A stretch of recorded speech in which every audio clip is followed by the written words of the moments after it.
So I want to touch on some areas related to considering youth who have psychoactive substance use involved with them at some point in some way. And the way I'm going to start out talking about that is not involving substances at all, uh, but rather just talking about adolescence and the consideration of, and the way that sometimes maybe we don't have considerations of adolescence. And so when you create a slide in PowerPoint, especially one for a virtual presentation, you want to have a couple of simple talking points and maybe a pretty picture, but not a whole bunch of words. I couldn't boil this down and just put a couple of talking points and then trust myself to relate what it is that I wanted to take from this particular um, document. It's bigger than a brief, and really use it as my first strongly recommended resource. If you provide care, if you work with adolescents, with youth, and adolescents ranging from their earliest signs, almost pre-puberty, all the way through transition age, are captured in this consideration and considered as adolescents. This document that was produced by the National Academies of Science, Engineering, and Medicine, called The Promise of Adolescence, it's one that I recommend to everybody. It is the best single source discussing this period of life that I think has been put together. And it's very approachable, it's very readable. It flows very nicely, but it is packed with information. So the starting point for consideration that I want to promote is considering adolescence as adolescence, which sounds obvious, right? But there is a tendency a lot of times, even when you are thinking that, someplace in the back of your mind, that adolescents are not. And what aren't they? Well, they're not children, neither are they adults. Adolescents are adolescents. It's a very specific period of life with very specific tasks and objectives and purposes. And I think a lot of times we hear them compared, especially to adults, not so much children anymore, but as compared to adults. And it's not a fair comparison. And it really shortchanges the conceptualization of what's going on and working with them and really matching care to them without considering that adolescents are adolescents. So a couple of things that I wanted to pull out from this document to kind of set the stage for any of the upcoming discussions. Neurobiologically, throughout adolescence, the connections within and between brain regions become stronger and more efficient, and unused connections are pruned away. That's pretty well known, right? Such developmental plasticity means adolescent brains are adaptive. There's a lot of promise in that. They become more specialized in response to environmental demands. The timing and location of these dynamic changes are also important.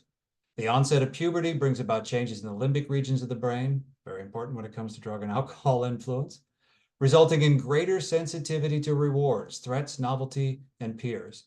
In contrast, it takes longer for the cortical region, which is implicated in cognitive control and self-regulation, to develop. So cortical region, a lot of times we hear that referred to as the prefrontal cortex, but it is the whole cortical region. So the limbic system, with its approach and its reward system that's already developed and in place, is in the midbrain, and it's wiring itself into and finding the most efficient pathways through this, the new brain connections being made and the unpracticed ones being pruned away, finding the most efficient ways. And so this means that the adolescent brain is purposely being the way that it's designed to be, meaning that it works a little bit less efficiently because there's all these extra pathways that can be explored. And so adolescents look different. And take that into the bottom part here and then discuss it for just a minute. Consequently, adolescent brains are not simply advanced child brains or immature adult brains, but have evolved to meet the needs of this stage of life. Indeed, the temporal discrepancy and the specialization of and connections between brain regions makes adolescence unique. These developmental changes heighten sensitivity to rewards, willingness to take risks, in red there because of the connection here to everything that we could talk about, and the salience of social status propensities that are necessary for exploring new environments and building non-familiar relationships. Adolescents must explore and take risks to build the cognitive, social, emotional skills necessary for productivity in adulthood. And so it expands on this, but the intent that they lay the groundwork here for is adolescents are supposed to be the way they are. It doesn't mean that they are immature adults. It means that they are in adolescence. They are supposed to be more drawn towards the promise of reward, things that are a little bit more risky, things that are novel. They are more drawn to those, and they are less inhibited by pulling back from those risks.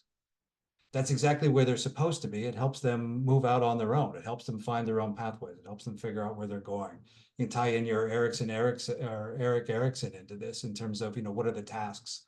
They're establishing their identity, right? Erickson fits really well with this. But it also means that there is an increased sensitivity to external stimulus, which we'll get into in just a second here. Some connections here, some things that I really recommend that you get yourself registered with NASEM. And there's the link to get registered with NASEM. You just have to register. It's all federally funded and federally supported, so it's free, but you have to get registered. And then you can download this Promise of Adolescence, some other ones that I like because of the influence of cannabis. I don't know if you've heard or not, but there's the possibility of a big influence of cannabis across the country and certainly in our state. Some really good up-to-date research. Actually, that one's several years old, but it's still the most up-to-date research because we haven't had a whole lot. There's very few actual randomized controlled trials. It's a great resource. Whole bunch of other children, adolescent, and family-focused briefs that are available through NASEM, and you can download all of those. So that's one great resource that I strongly recommend. So building on this consideration of adolescence and risk and being drawn to and not really being inhibited from, a lot of times, or maybe you have heard, I don't know, a lot of times might be an exaggeration, but it's not uncommon to hear the comparison with an adolescent and a fast car with bad brakes. It's all acceleration, all approach, but not a complete system to slow down. So puberty turbocharges, and puberty is just part of it, but it turbocharges the accelerator. There's an inefficient prefrontal cortical response. It's not actually inefficient, it's actively developing, but that's the thinking. So it delays hitting the brakes. It delays the inhibitory response. So this is a useful analogy in some ways, but it's also very risk emphasizing, and it leads a lot of folks into the comparison that adolescents, they are ineffective adults, but they're not ineffective adults. They're right where they're supposed to be. Now, on the adult side of things, adults hopefully are setting up the appropriate boundaries that allow adolescents to safely explore these things, but with the boundaries that protect safely. But as we all know, that's not always the case. And other things can influence that before that. So it's a very risk emphasizing view. So there's cons to it in that direction, but there's also some pros to it in terms of the consideration. Some of those pros to it that really tie into this fast car, bad brake kind of comparison, it does acknowledge that adolescents have this heightened sensitivity. They are more sensitive to the reinforcement of reward.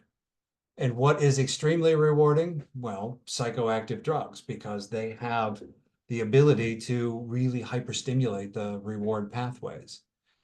With an extra sensitivity to that, that leads into the likelihood of increased experimentation and all the risks that go along with that. And so something that is more commonly seen in adolescents than it is in adults is a wider experimentation with different types of drugs. Adults are more likely to settle in on something that they know works for them, and they can use it abusively in harmful ways, but there's not that wide experimentation. But with adolescents, there's a willingness, if you've got it, I'll try it. So that fits in with this novelty seeking piece, and also certainly the peer influence piece. And so psychoactive substances have a really unique influence on that particular, reinforcement pathway system. That's just in general. A lot of times we hear that adolescents have increased impulsivity risks and that sort of thing. That's probably not accurate. By at least mid-adolescence, they have the ability to make conscious decisions about controlling impulsivity. But certainly there's a lot of things that can predispose adolescents to being extra impulsive as compared to other adolescents. And I think when we see and work with adolescents that are experimenting with drugs and alcohol in way above expected ways and harmful ways and risky ways, it's not uncommon to see that propensity for that increased impulsivity, that increased approach without consideration of consequence. And so there's a lot of things that can lead into that, and we can talk about that if you'd like. But if that is in place beforehand, certainly that increases the risks even more. And that kind of consideration, that increased impulsivity, increasing risks, ties into some, I don't know if I buy it completely, but I'm not the smart researcher that does all that stuff.